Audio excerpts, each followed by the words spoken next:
Entre les plis de la réalité, ça veut dire quoi?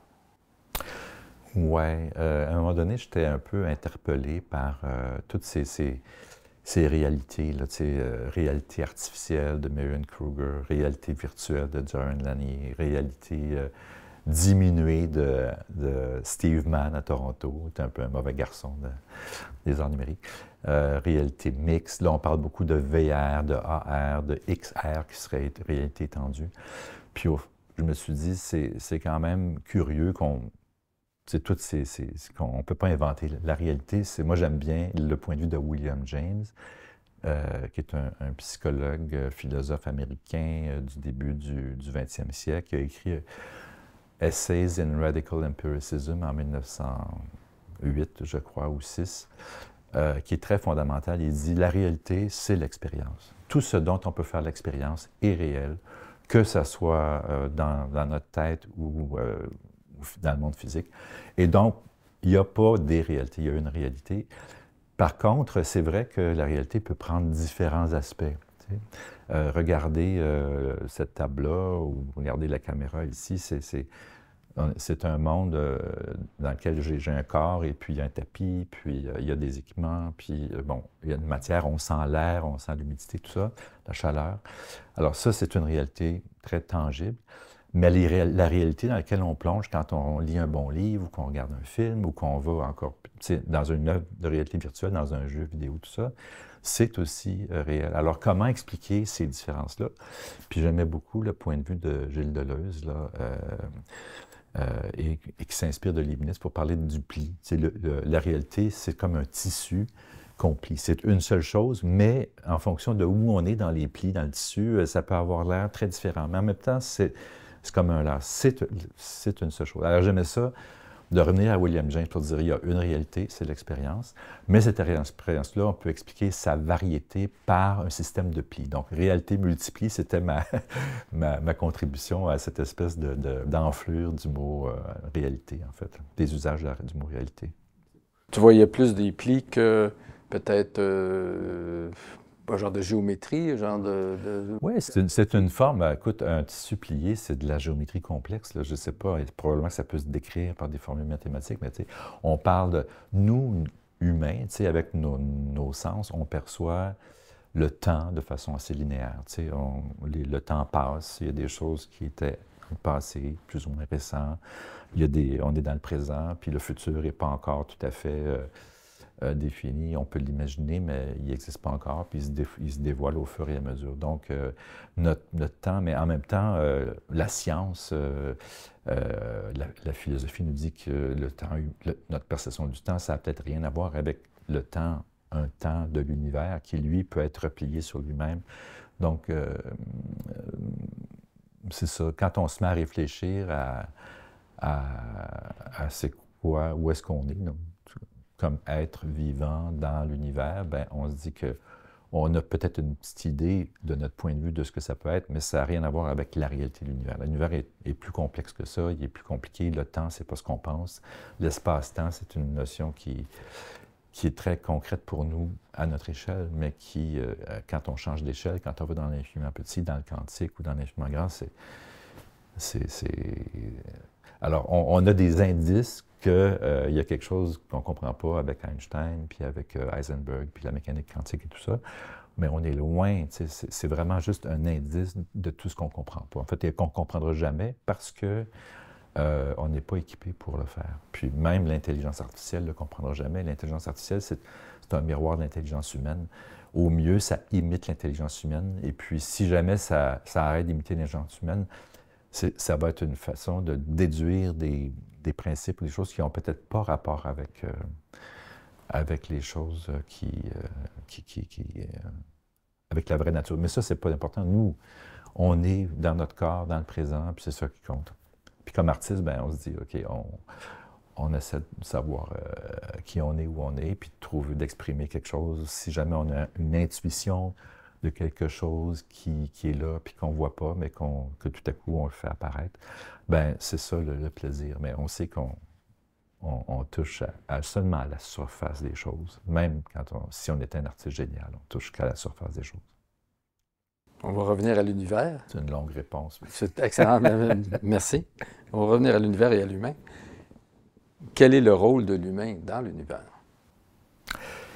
Écoute, l'univers, il s'en fout totalement de l'humain. L'univers, c'est... Bon, récemment, j'ai lu sur la singularité. Tu sais, la singularité, c'est... le Big Bang, c'est une singularité. C'est-à-dire que ça a créé un état de choses que nous, de notre point de vue d'humain, on essaie de comprendre. Puis parce qu'on regarde la lumière, tu sais, puis plus on regarde loin, plus la lumière est ancienne, puis plus elle nous informe sur l'état de l'univers, bien, on peut se rendre jusqu'au Big Bang, mais on ne peut pas aller plus loin, parce qu'avant ça, on ne sait pas. On ne saura jamais. Puis quand on parle d'informatique, de la singularité en informatique, c'est un peu ça. C'est-à-dire que la singularité, c'est un moment de rupture avec une continuité. C'est-à-dire que si on arrivait à une informatique qui se développe par elle-même, puis qui développe ses propres capacités de continuer à se développer en dehors des instructions humaines, ça va être une singularité parce que c'est impossible de prédire ce qui va arriver après. Fait que c'est un peu ça que notre position d'humain dans l'univers, c'est ça. On est dans une sorte de continuité. On remonte dans le temps avec nos télescopes jusqu'à des premières traces de lumière qui seraient, où on dit que l'univers aurait été une masse très compacte d'énergie. Puis depuis ce temps-là, on est dans une continuité qui vient jusqu'à eux et dans laquelle nous, on existe. Mais on existe, c'est comme un accident merveilleux que l'humain existe avec la conscience d'exister. Puis Et là, ce qu'on apprend, là, ces jours-ci, ces années-ci, c'est que il ne faut plus voir l'humain comme il faut voir l'humain séparé de la nature. On est dans la nature, on est la nature. Puis, moi, je me disais, mon travail, c'est sur la recherche de c'est quoi être au monde. C'est quoi, moi, être au monde. Et puis, maintenant, je me dis, c'est quoi, moi, être monde? C'est quoi le monde? T'sais? C'est quoi mon être monde à moi? Je suis de plus en plus connecté. Je suis loin d'être indépendant. Moi, je ne survis pas tout seul, là, sans ma famille, sans mes amis, sans les gens qui font du pain le matin que je mange plus tard, ou sans les centrales électriques qui rechargent mon téléphone. Sans téléphone, on serait très mal pris. Sans électricité, on serait très mal pris. Donc, on est très dépendant d'un immense système qui nous tuerait si le système n'était pas là. Donc, on est tout ça. Donc, l'être-monde, c'est ma nouvelle façon de voir ma place, pour revenir à ta question, dans l'univers. Buckminster Fuller, architecte visionnaire, lui se posait souvent cette question-là, puis sa réponse, ça se résumait à ce que l'humain est ici, sur Terre, pour résoudre des problèmes. Oui, ben des problèmes qu'on a créés. Oui, mais que Dame Nature nous confronte, nous défie. Ouais. Et que nous devons, non pas passer à côté ou par-dessus, mais nous devons, on résout des problèmes tous les jours, à tous les minutes, etc. Mais c'est un peu notre rôle en ce moment. Ouais. Puis même avec tous les outils qu'on se crée, c'est carrément de résoudre des problèmes et d'avancer vers un avenir encore un peu flou, puis des fois très fragilisé. Ouais. Alors, il y a beaucoup de gens qui n'aiment pas cette définition-là. Notre destinée, c'est de résoudre des problèmes. Je ne suis pas sûr que c'est exactement ce que vous voulez. Oui, effectivement, c'est un peu comme un ingénieur, M. Fuller. On fait du problem solving. Et puis, on a une responsabilité. C'est-à-dire qu'on a créé beaucoup des problèmes existentiels qui sont les nôtres aujourd'hui, environnementaux, etc. Donc, il faut, on a une responsabilité par rapport aux problèmes qu'on a créés ou de s'ajuster. Mais en même temps, on ne contrôle pas grand-chose, dans le sens que c'est pas nous. L'idée mettons, de la cybernétique, l'informatique, ou même l'idée, les lumières, Descartes qui dit pour comprendre le monde et en évacuant l'idée d'un Dieu créateur, il faut que nous, on observe la nature puis qu'on s'en tienne aux faits. Puis là, on a artificiellement séparé l'humain de la nature, puis là, on essaie de remettre ça ensemble. Mais c'est pas tout à coup... c'est une intuition qu'il a eue. Les grandes innovations scientifiques sont souvent le fruit d'intuition, mais l'intuition, c'est inexplicable. Ça vient d'où? C'est pas... Alors, l'intuition, c'est peut-être notre talent. C'est peut-être le talent, en fait, qu'on a par rapport aux machines, à l'intelligence artificielle. C'est que l'intuition humaine a créé les choses merveilleuses qui sont dans notre culture, puis la conscience, puis la conscience d'être conscient, d'exister, tout ça qui est extraordinaire. Puis a créé aussi des technologies qui sont capables de nous détruire. Par exemple, les scientifiques qui ont découvert la puissance de l'atome, la fission atomique, se sont tout de suite inquiétés parce que si ça tombait dans les mauvaises mains, bien là, ça pouvait être le contraire d'un bénéfice pour l'humanité. Alors, l'atome aujourd'hui, bien, on s'en sert, ou on pourrait s'en servir pour créer de l'énergie ou pour se détruire. Même chose pour l'intelligence artificielle. C'est là, actuellement, les gens qui sont derrière les dernières avancées en intelligence artificielle, en modèle de langage, qui font ChatGPT, tout ça, donc qui imitent assez bien, en fait, l'ensemble des connaissances humaines, puis la façon humaine de réfléchir. Les gens qui ont créé ça se disent « Oh, attention, là, si ça tombe dans les bonnes mains, on peut faire du bien avec ça, mais si ça tombait dans des mains malveillantes, ça peut créer beaucoup de problèmes. » Puis il y en a qui parlent de la fin de l'humanité. Donc, bon, il y a les alarmistes et puis il y a les positivistes, là, puis bon, mais on ne pourra pas arrêter ça. Ça fait des siècles que ça se prépare, puis que d'une innovation à l'autre, ça arrive, puis c'est pas nous et c'est pas trois chercheurs là, qui, tout à coup, qui sont crédités pour avoir créé cette nouvelle approche de faire l'intelligence artificielle qui peuvent faire la différence. C'est une machine qui est là, puis qui va, au mieux, on va la contrôler par des lois, par des mesures gouvernementales. Puis c'est ça qu'ils veulent, en fait. Ils veulent qu'on puisse faire des réglementations qui vont condamner certains usages et encourager d'autres usages.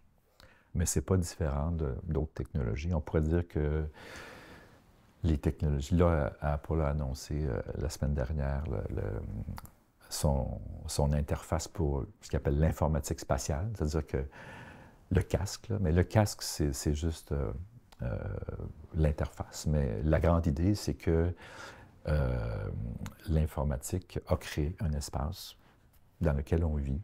Puis maintenant, on peut entrer dans cet espace-là. Donc, l'écran, la fenêtre de l'ordinateur, l'écran de nos téléphones, de nos iPads, de nos ordinateurs, devient une porte ou un portail dans lequel on entre.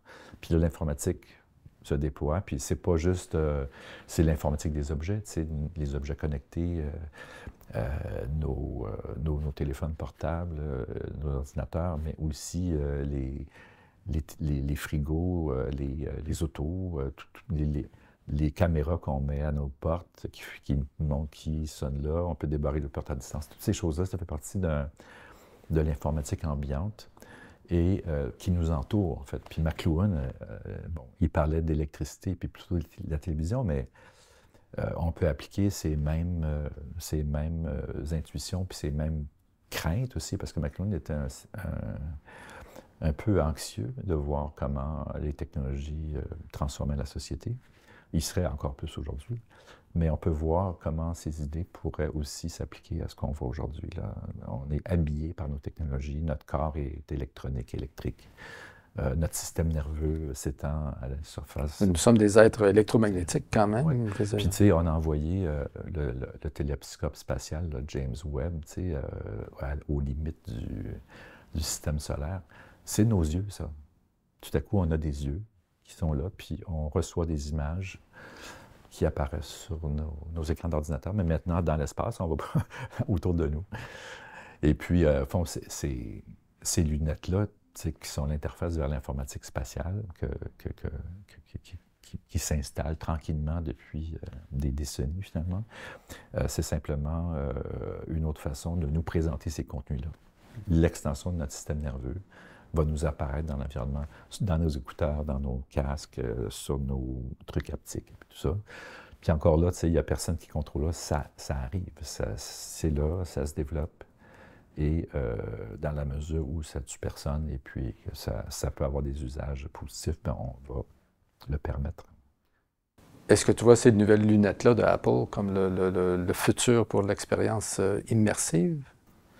Bien, l'expérience immersive, on est déjà dedans depuis le 19e siècle. Tu sais, tout le travail que j'ai fait sur l'invention de l'horizon, que je date à juillet 1776, quand le géologue Horace Bénédicte de Saussure est arrivé au sommet du Mont Buet, dans les Alpes, près de la vallée de Chamonix, qui a vu le paysage, puis qui a dit il faut trouver une façon de représenter ça dans un seul dessin. Puis il a dit à son dessinateur, Bourrit, prend une feuille, met un point au centre, c'est nous. Autour, on trace un cercle, c'est l'horizon. Puis avec mon instrument, mesure la hauteur des montagnes et des vallées. Puis, donc, il a inventé une sorte de dessin anamorphique qui représentait l'horizon d'un seul geste, dans un seul dessin. Puis ça, un des moments merveilleux dans ma vie, c'est à la bibliothèque de Genève, j'ai eu accès aux archives de Saussure. J'ai tenu dans mes mains ce livre, publié en 1776, dans lequel il y a le fameux dessin. Et puis, ça, c'était un moment fantastique. Mais c'est ça, donc, on est en immersion. On a compris, on est en immersion de la naissance à la mort, depuis toujours, mais on l'a conceptualisé de façon plus précise en le nommant, je dirais, au 18e siècle, dans un processus que j'appelle la féminisation de la pensée savante. On a voulu, on a senti qu'on n'était pas, que le monde n'était pas divisé en objets discrets, que c'était un tout, que c'était un ensemble. Puis on s'est imaginé à l'intérieur de cet ensemble-là, et donc on a dessiné l'horizon. Et 10 ans plus tard, Barker a inventé le panorama. C'est un peintre écossais qui ne connaissait pas de Saussure. Je ne crois pas que ce soit documenté qu'ils se soient rencontrés, mais qui, à 10 ans d'intervalle, arrive avec le panorama, qui était un grand médium au 19e siècle. On construisait des panoramas un peu partout dans le monde, en tout cas en Europe surtout, mais un peu aux États-Unis ici. Puis on en a un très beau ici, à Sainte-Anne-de-Beaupré, qui est un authentique panorama dans la tradition des panoramas du 19e siècle, qu'on doit absolument conserver en passant. Et donc, quand on arrive là, on arrive au centre, puis on est en immersion dans une scène lointaine. Là c'est la Passion du Christ, mais on représentait des scènes de bataille, des villes lointaines, des choses comme ça. Après ça, on a essayé de... D'ailleurs, la première ambition des Frères Lumière avec le cinématographe, c'était de faire des panoramas animés. Mais c'était trop compliqué, on ne maîtrisait pas bien l'électricité, c'était encore très rudimentaire, donc on s'en est tenu à une caméra, un projecteur, puis ça a donné le cinéma. Mais le cinéma, c'est un intermède, parce qu'on revient à partir de la fin du 20e siècle, quand les ordinateurs sont devenus multimédia. Puis une des premières expressions de ça, c'est le Apple... comment ça s'appelait? On pouvait faire des photos panoramiques, là, ça s'appelait...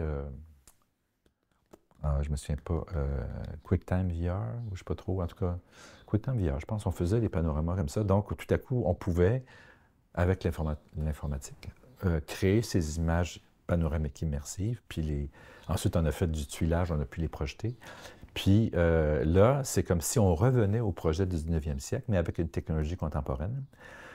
Mais en même temps, c'était pas pour raconter des histoires comme au cinéma, c'était pour se placer au centre des choses, un peu en immersion. Et ça s'est développé à travers toutes sortes de technologies. Moi, j'ai vu le pavillon Bell à Expo 67 qui avait un panorama cinématographique.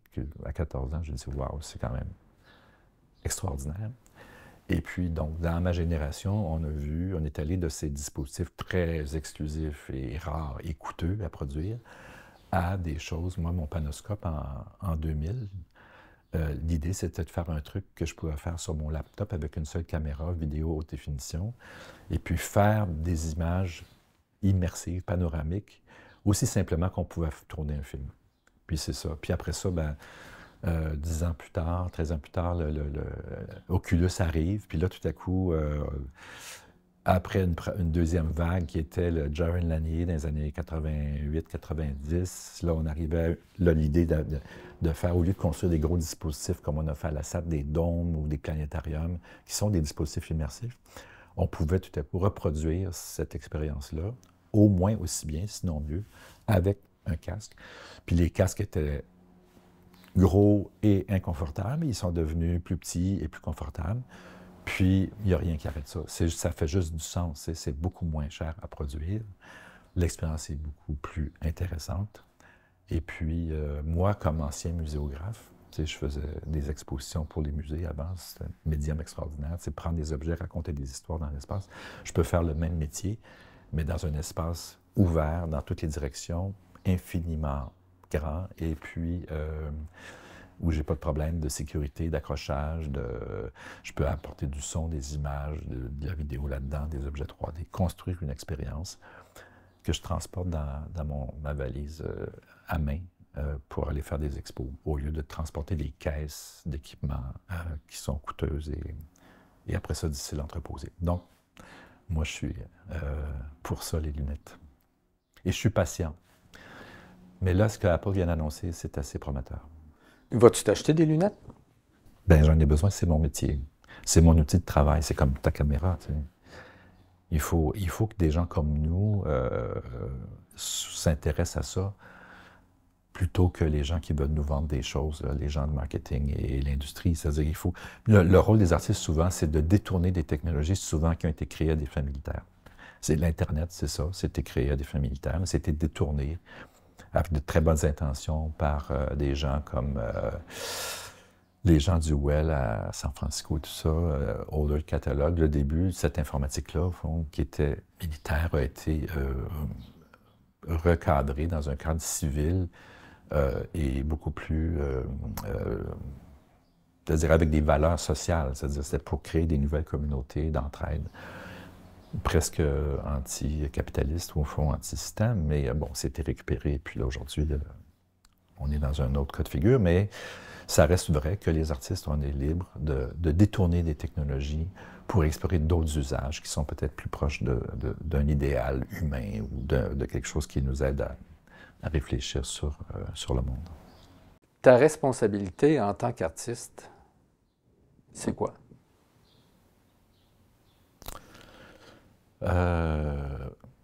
Bon, moi, j'ai pas gagné ma vie comme artiste, j'ai plus gagné ma vie comme professeur, comme designer, tout ça. Puis l'idée de me sentir utile à quelque chose, c'est important. Si tout à coup je sentais que je ne sers à rien, ça me découragerait un peu, ça me déprimerait.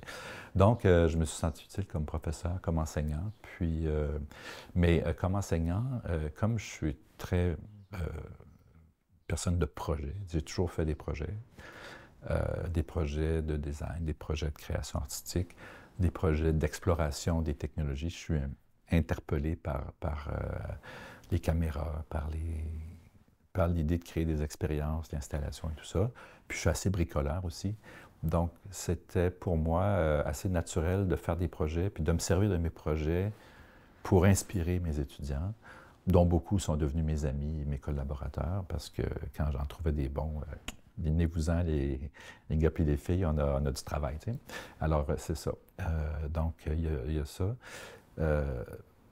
Donc, rester à l'affût, c'est-à-dire on appelle ça de la veille technologique, rester à l'affût de ce qui vient, essayer des choses, mais essayer des choses dans le but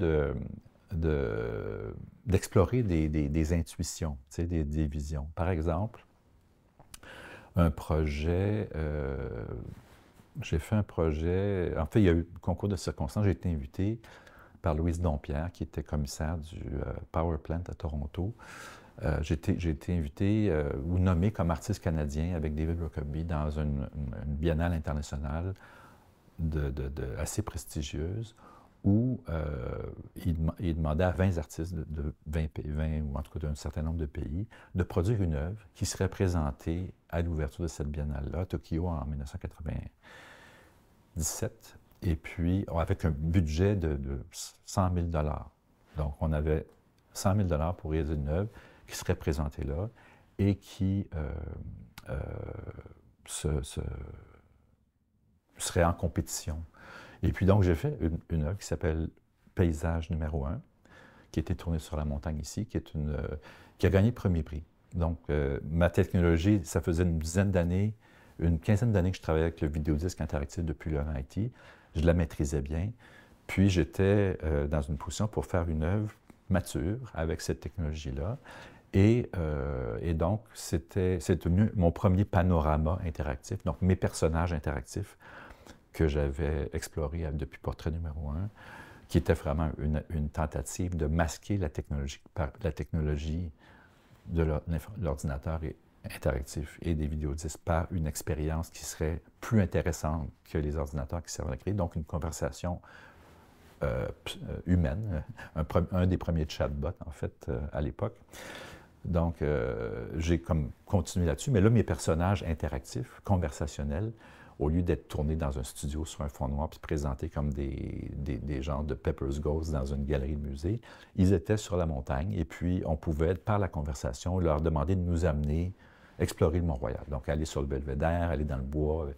Et puis, mon inspiration, c'était déjà sur l'arbre. Donc, j'avais une technologie mature, le vidéodisque interactif, multi, j'avais 4 écrans, qui m'a permis de faire un projet qui m'a un peu propulsé. Après ça, je me suis dit, pour le prochain projet, je vais quand même, c'était compliqué de tourner un panorama à 4 caméras, faire monter ça pour créer un dispositif à 4 écrans, synchronisé pour avoir l'impression, pour reproduire un peu ce que j'avais vécu, moi, comme jeune adolescent à Expo 67. Je disais, enfin, là, je suis capable, moi, de faire un panorama animé. Mais en plus, il était interactif, le mien. C'était assez nouveau.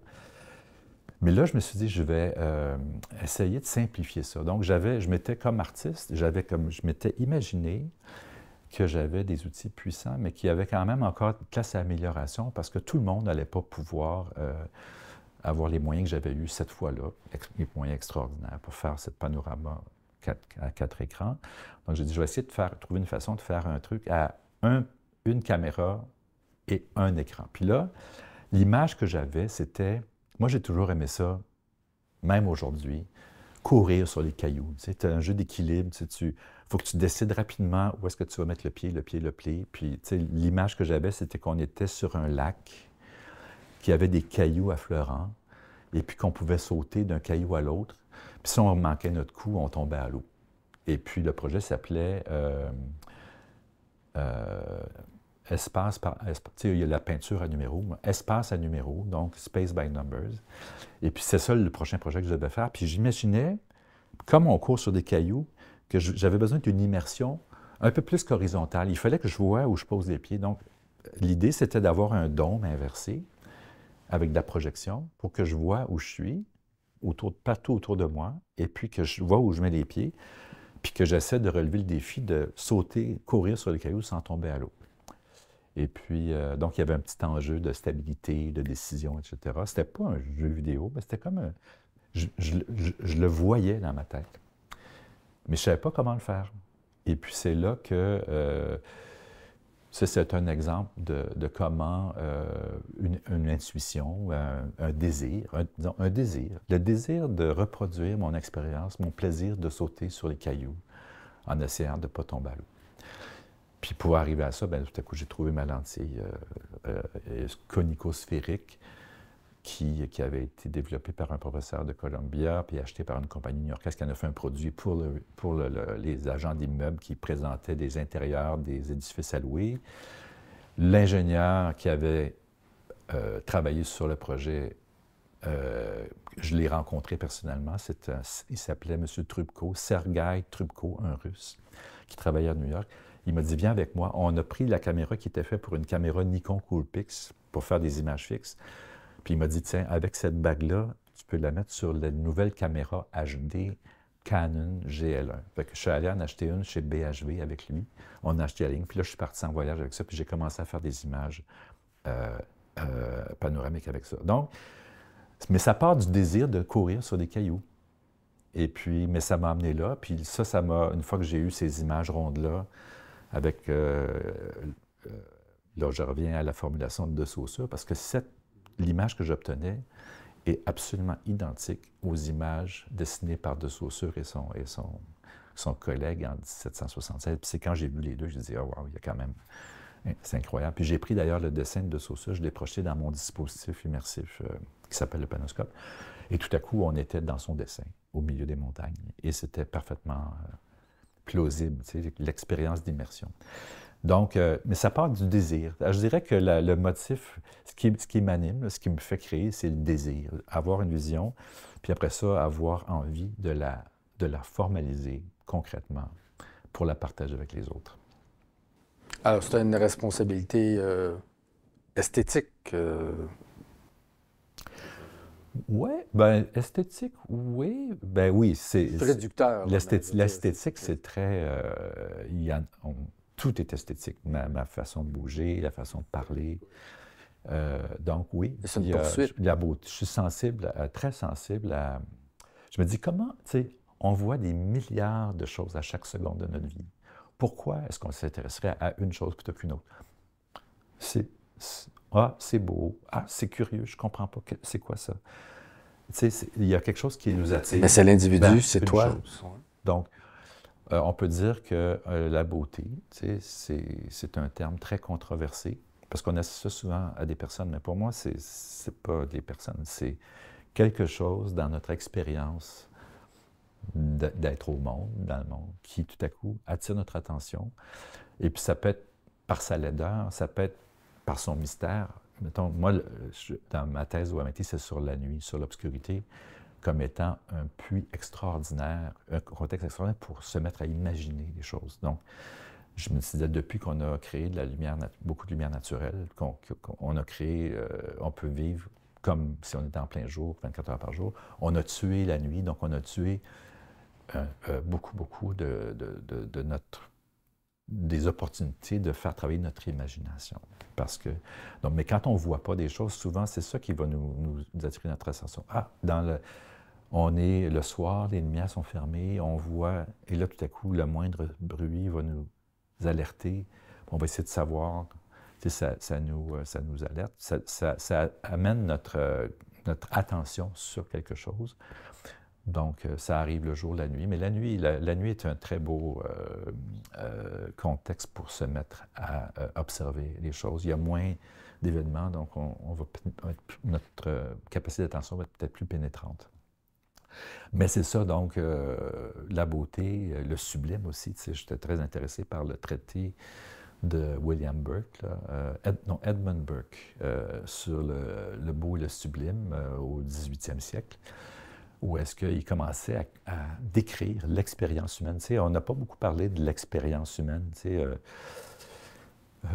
mais là, on commençait à mettre des mots, à créer un vocabulaire sur l'émotion, sur la beauté qui inquiète, donc la beauté, le sublime. Le sublime, c'est au-delà du beau, c'est quelque chose qui peut te tuer. Tu sais. Puis on parle des relations humaines, des personnes, mais aussi on parlait beaucoup du passage des Alpes. Tu sais, les Alpes, c'est des montagnes immenses, menaçantes. Tu sais, il y a des passages où si tu tombes, tu meurs. Tu sais. Donc, il y avait eu une expérience sublime là-dedans, de beauté sublime au fond, parce que c'était dangereux. Donc, en tout cas, je me suis intéressé à tout ça comme vocabulaire de l'esthétique. Mais l'esthétique, vous voyez, c'est ça. C'est dans tout. L'éthique aussi. Éthique et esthétique, ça va ensemble. Il y a encore plusieurs sentiers en Suisse qui sont tout aussi dangereux qu'ils étaient il y a, oui, toi, tu es un amateur de la Suisse. Oui, c'est ça. Ce qui t'attire là-bas, des sentiers d'haute altitude. Et puis, j'en ai fait l'expérience l'année dernière. J'étais dans une vallée et je me dis, Robert, un pas à droite, trop à droite, et je me retrouve comme 1000 mètres plus bas. Tu sais, on n'a pas été là, j'ai l'habitude, je fais très attention, mais on ne te protège pas là-bas. Tu es vraiment souvent laissé à toi-même et tu prends tes propres risques. Tes conseils pour les jeunes artistes d'aujourd'hui, ça serait quoi? Cultiver le désir. Il faut désirer à tout azimut. L'immersion dans le désir. Et puis après ça, suivre ses désirs, laisser beaucoup de place à l'intuition. Il faut, à un moment donné, il faut se dire, OK, il faut être réaliste. C'est-à-dire, si on veut formaliser nos désirs dans un objet ou dans une expérience, il faut être concret, ça prend des machines, ça prend une boîte à outils. Mais bon, cultiver ses désirs, enrichir sa boîte à outils et son savoir-faire, maîtriser ses outils. Puis après ça, essayer de matérialiser ses désirs, ou essayer de partager ses désirs, ses passions avec les autres. Et donc, c'est là qu'on devient un artiste ou un créateur. Le partage, c'est quoi? C'est l'œuvre? Oui, c'est l'œuvre, et c'est le rendez-vous public. Parce que l'œuvre, c'était... Une démarche, moi, il y a des moments dans ma vie qui peuvent être avec des noms et des dates. Ça veut dire quand une démarche arrive à un point où est-ce qu'elle peut être présentée publiquement. Puis après ça, on a quelques expos, puis je veux dire, ça reste confidentiel. Les œuvres les plus vues, les installations les plus vues ont peut-être été vues par quelques centaines, milliers de personnes. C'est pas beaucoup. On ne parle pas de cinéma ou de... Ça reste confidentiel, mais il suffit de planter l'idée dans la tête de quelqu'un, puis ça fait son chemin. C'est comme une course à relais, finalement. Mais oui, une démarche ponctuée d'œuvres, et puis qui se déroule dans le temps. Il faut être patient, puis chaque œuvre, au fond, est un moment, mais il y a toujours quelque chose dans l'œuvre qui marche, donc qui fait que les gens en retirent quelque chose, ou en tirent quelque inspiration, ou que ça ravive chez eux un désir quelconque. Mais en même temps, il y a des choses qui n'ont pas marché. Et puis c'est là-dessus, souvent, moi, que je construisais la prochaine œuvre. C'est-à-dire, OK, là, j'ai réussi ça, mais ça, je ne l'ai pas réussi. Alors, je vais reprendre le projet, l'amener un peu plus loin.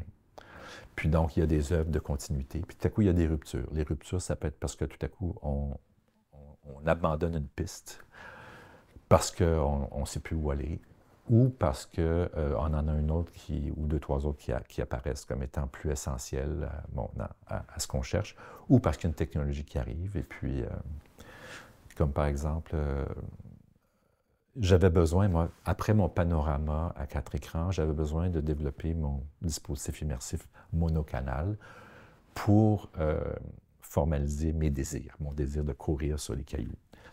Mais après ça,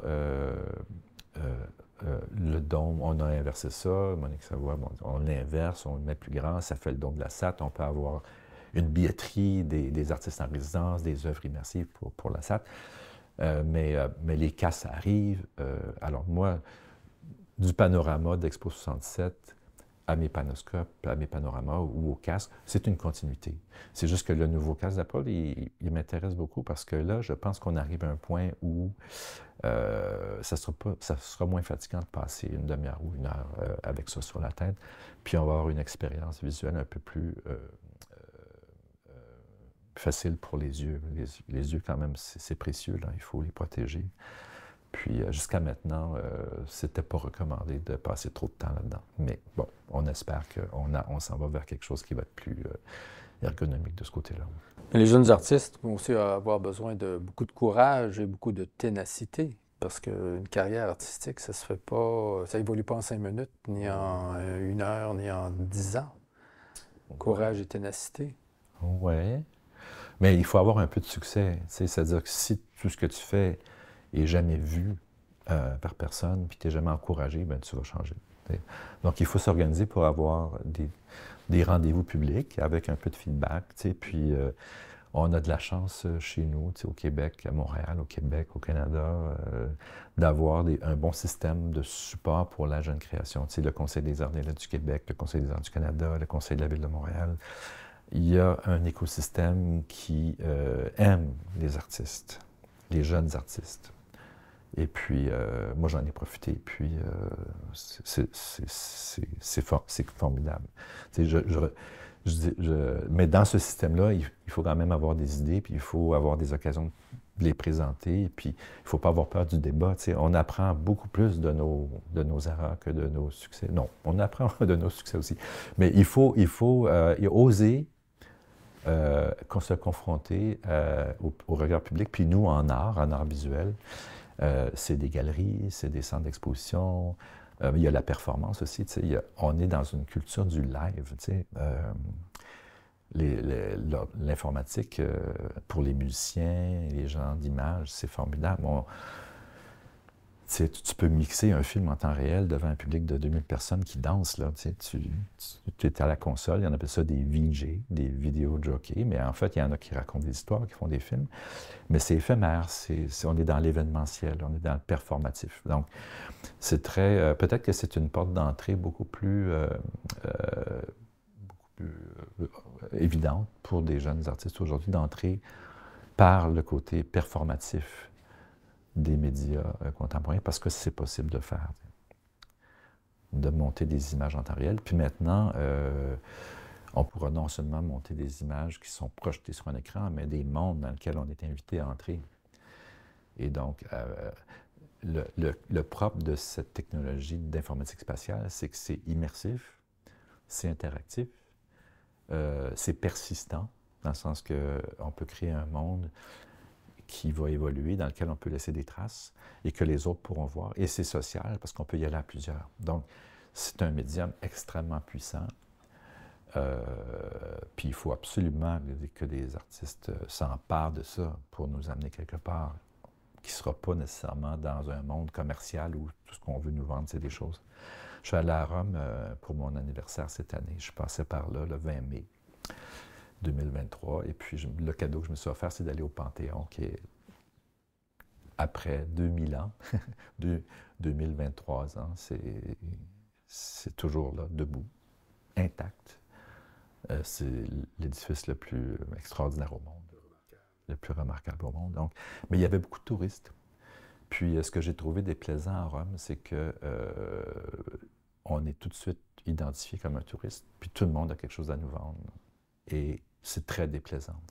Donc, il ne faudrait pas que le métavers, ou en tout cas cet espace immersif, interactif, social, branché, devienne une Rome touristique. T'sais. Il faut que ça soit un lieu de flânerie. T'sais.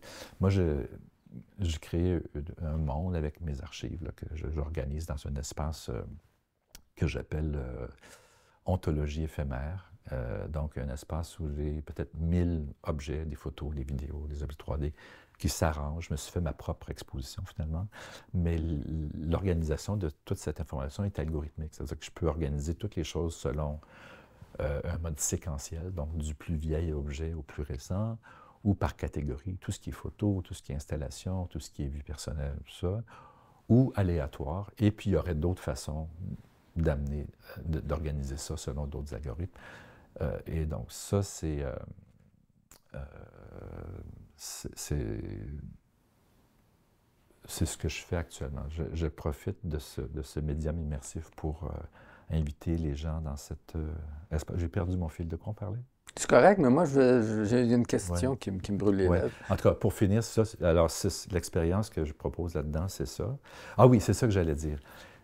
Alors, moi, je suis très fier de ça. Tu vas là-dedans, et puis tout ce que j'ai fait là, des textes, tout ce que j'ai fait, une grande partie de ce que j'ai fait, tu peux te promener à travers ma vie, finalement, personnelle et professionnelle là-dedans. Et puis, il y a des choses plus difficiles à trouver, plus cachées, mais c'est là. Mais les gens qui mettent le casque aujourd'hui, on n'a pas cette expérience-là. Ils sont perdus. Ils ne savent pas où ils sont, ils ne savent pas quoi faire.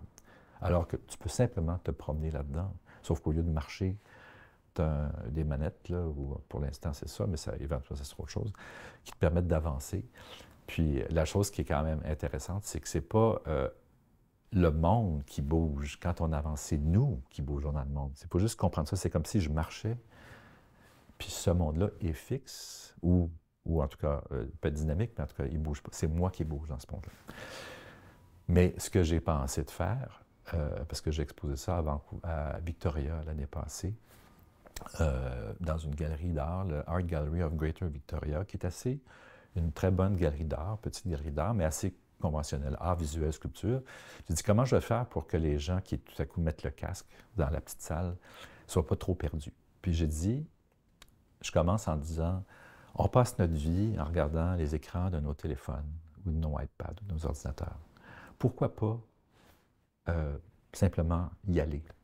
T'sais, ça va être bien plus confortable d'être dedans que de regarder pendant des heures un espace qui mesure 6 cm par 15. Donc, je dis, puis après ça, comment faire pour construire un monde qui soit engageant, aussi engageant que d'aller se promener dans un parc ou dans un musée. Puis là, le mot-clé que je propose, c'est flânerie. Allons-y comme des flâneurs. On n'est pas obligé de tout voir. On n'est pas obligé d'être attentif à quoi. Allons-y simplement en se laissant inspirer ou non par certaines choses. Puis je lance les gens là-dedans. Alors, je ne sais pas si ça fonctionne, mais en tout cas, ça a été présenté pendant 6 mois, puis je n'ai pas reçu de courriel de bêtises. Le fameux Panthéon, c'est l'extérieur ou c'est l'intérieur qui t'attire, qui est magique? L'intérieur qui est magique. L'extérieur, c'est coincé comme un peu coincé dans un quartier de la ville qui s'est construit au fil du temps, mais l'intérieur, il est tel qu'il était à peu près là, à l'époque d'Adrien. Je pense que c'est Adrien, c'est pas lui qui l'a commencé, c'est l'empereur qui l'a précédé. Agrippa, c'est-tu Agrippa? Est-ce que c'est Trojan ou... En tout cas, celui qui... Mais Adrien, il l'a reconstruit, mais en gardant l'idée d'un temple multiconfessionnel. C'est-à-dire que c'était un lieu qui était... c'était une époque où, en fait, le christianisme n'était pas encore bien installé, puis on était en train d'un peu d'abandonner l'idée des dieux grecs. Marguerite Yourcenar le décrit très, très bien dans son livre Les Mémoires d'Adrien, un des livres les plus formidables que j'ai lus dans ma vie. Là, mais elle décrit bien l'état d'esprit de l'époque et puis la raison pour laquelle on a fait on a imaginé une architecture comme ça, mais c'est une matrice, on arrive là-dedans, puis on se sent il y a comme une expérience cognitive, profonde, pour moi, dans un espace comme ça, malgré le fait qu'il y ait beaucoup de touristes, là.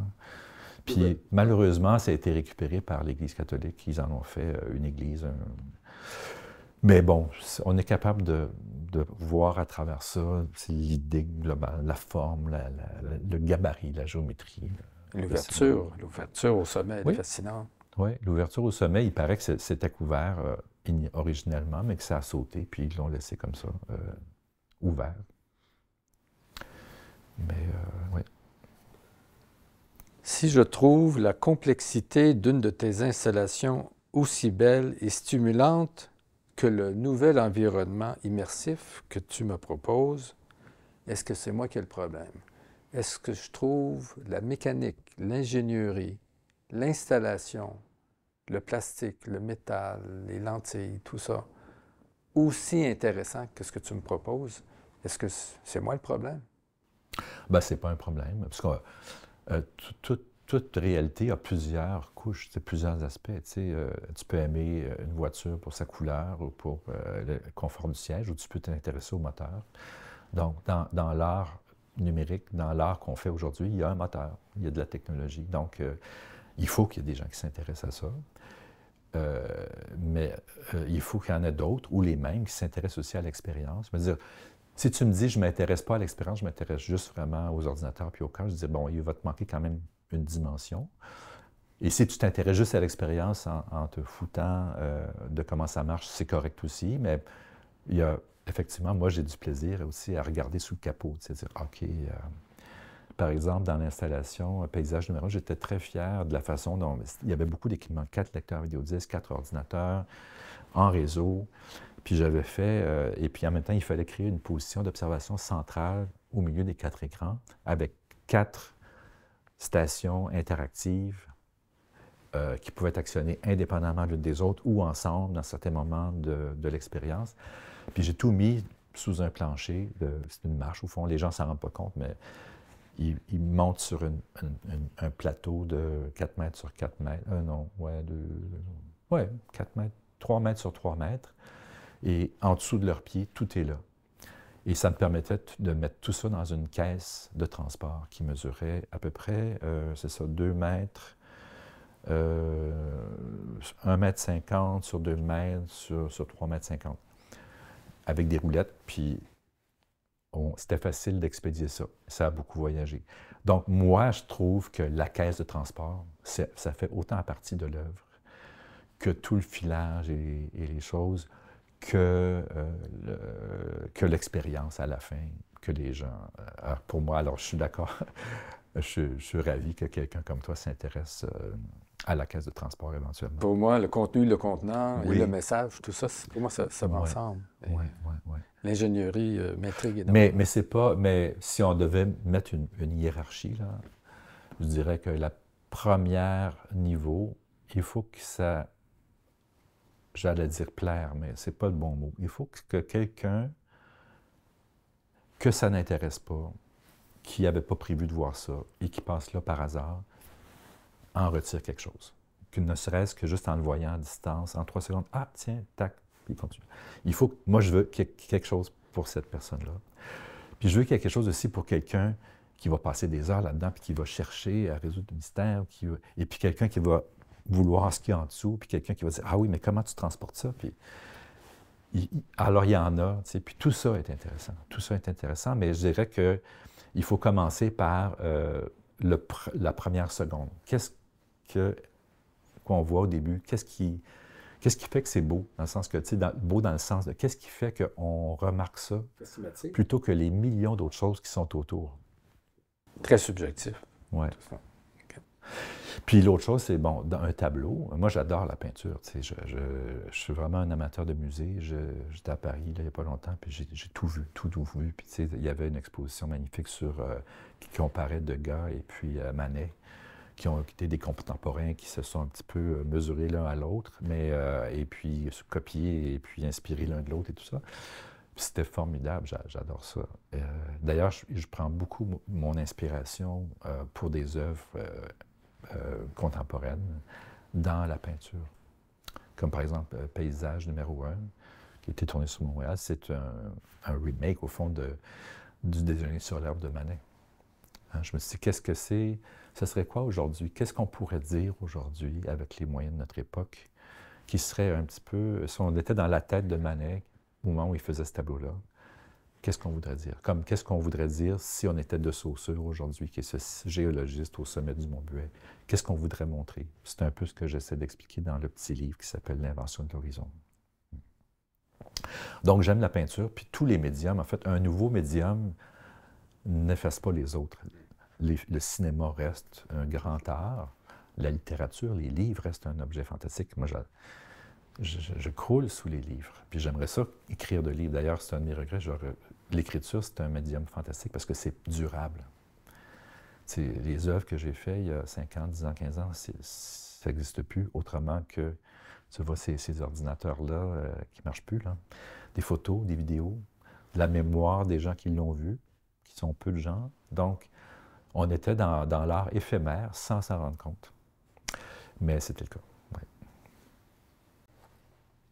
Mon cher Luc, en art, si la solution du problème n'est pas belle, est-ce une faute? Pas du tout. Non, parce que l'art, c'est pas, on n'essaie pas de faire des belles choses, on essaie simplement, c'est de la recherche. On recherche quelque chose, puis ce qu'on trouve, c'est ce qu'on trouve.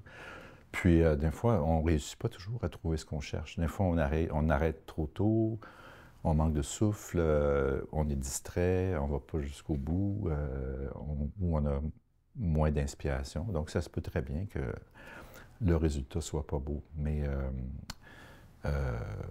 et puis d'ailleurs, on ne veut pas que ce soit beau. On veut que ça touche, on veut que ça bouleverse, on veut premièrement, que ça attire notre attention, ou ça attire l'attention de quelqu'un, puis que ça opère quelque chose chez cette personne-là. Donc, c'est pas... Mais la beauté, ce serait une façon de décrire que quelqu'un a vu quelque chose là-dedans.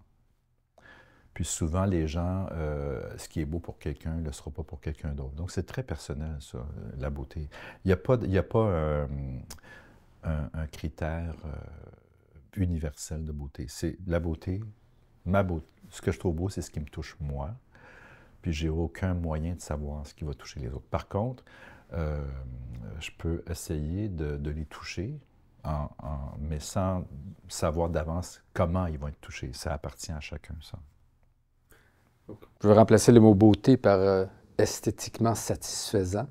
Est-ce que c'est moins lourd comme définition? Bien, l'esthétiquement satisfaisant, ça serait que ça soit simple. C'est souvent, le plus difficile, c'est d'arriver à la plus simple expression d'une idée. C'est-à-dire que c'est évident. T'sais. Ça ne peut pas être plus simple. Évident au point que la personne pourrait dire « Ah, ben j'aurais pu faire ça moi-même ». Mais ça, c'est la chose la plus difficile. C'est d'arriver à la chose la plus épurée d'une idée compliquée. Ça, c'est beau. Moi, ça m'émeut quand je vois ça chez d'autres personnes. Un geste, là, tu sais, tu dis « Ah, dans ce geste-là, il est tellement profond, mais c'est... ça, c'est pour moi, c'est beau.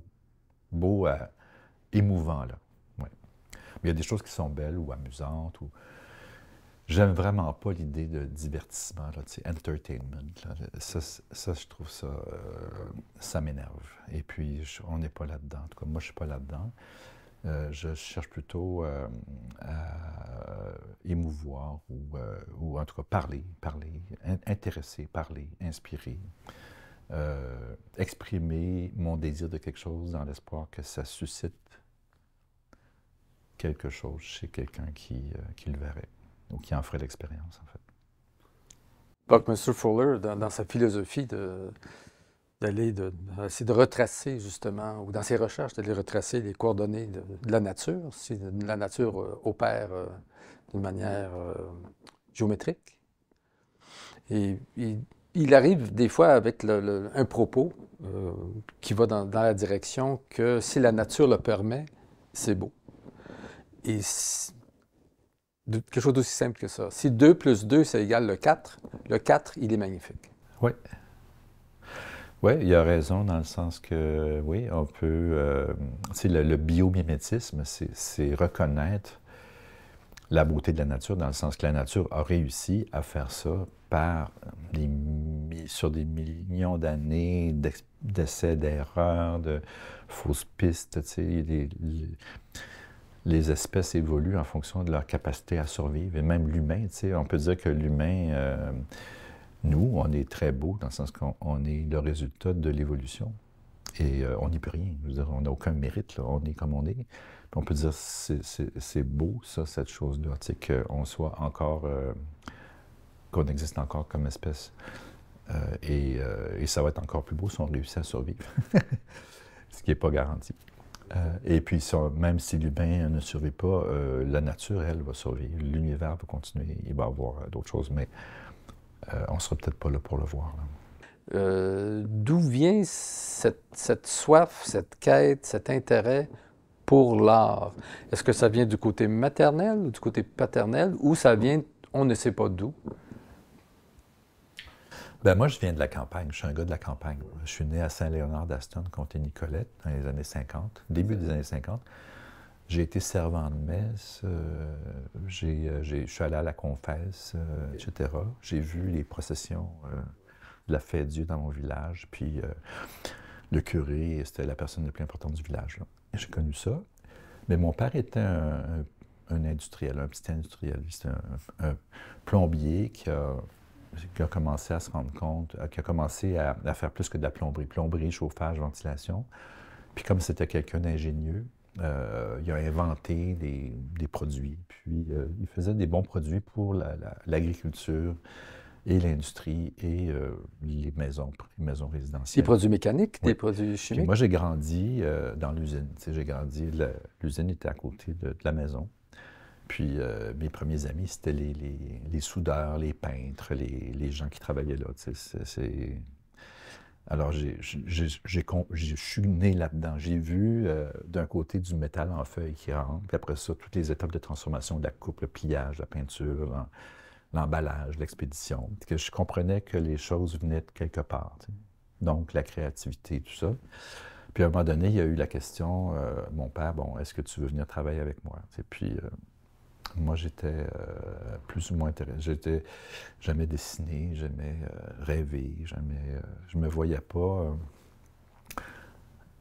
assez solide pour être chef d'entreprise puis responsable de faire vivre 100 familles,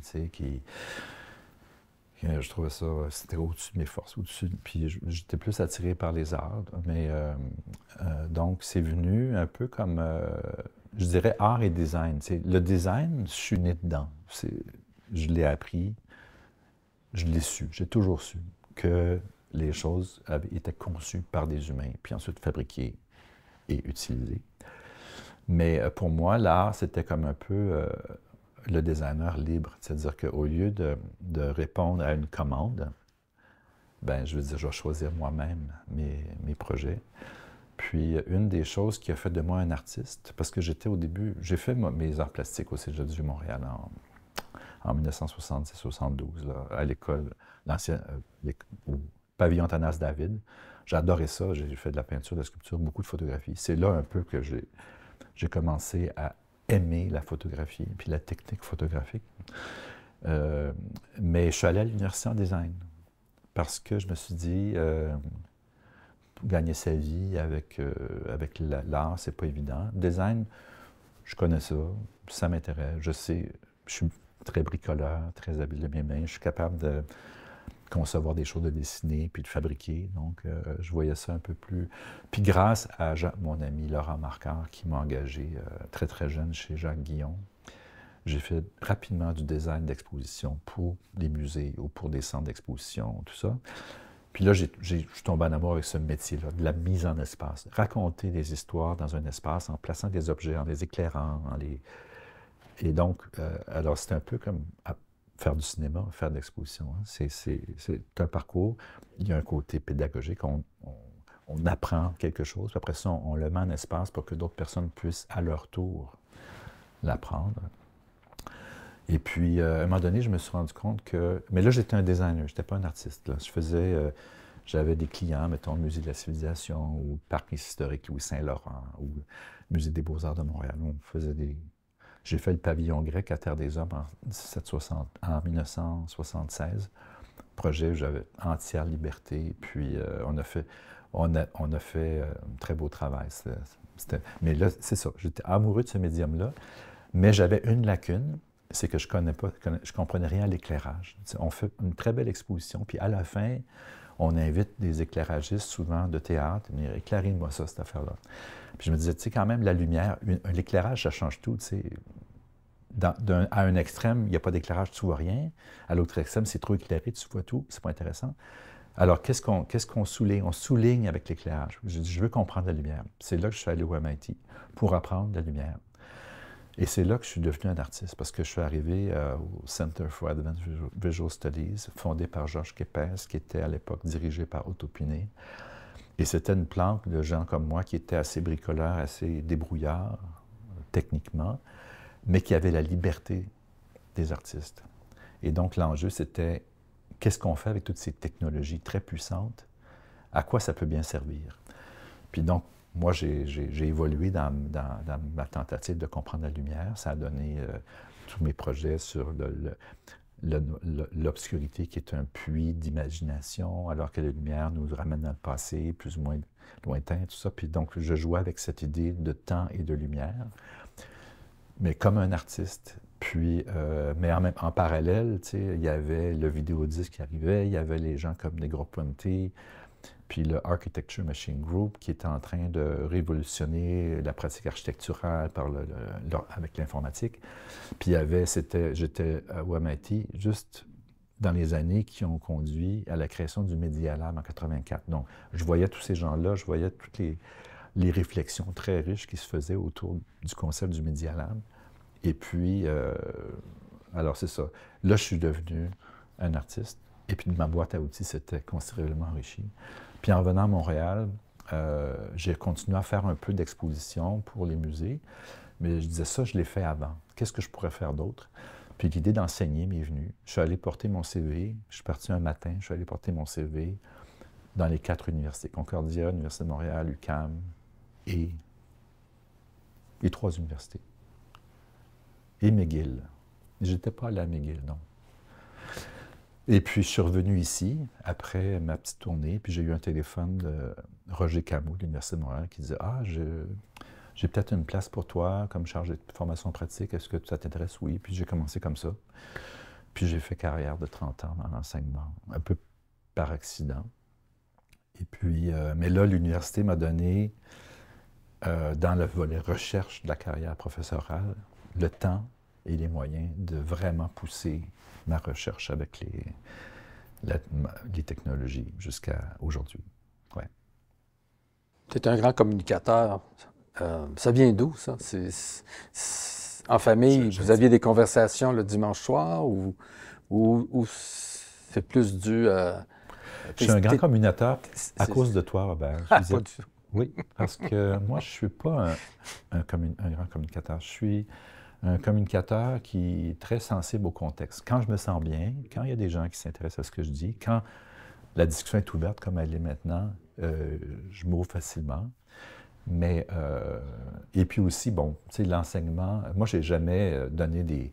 J'ai donné des conférences, oui, donné des conférences, puis mon secret, c'était de me préparer.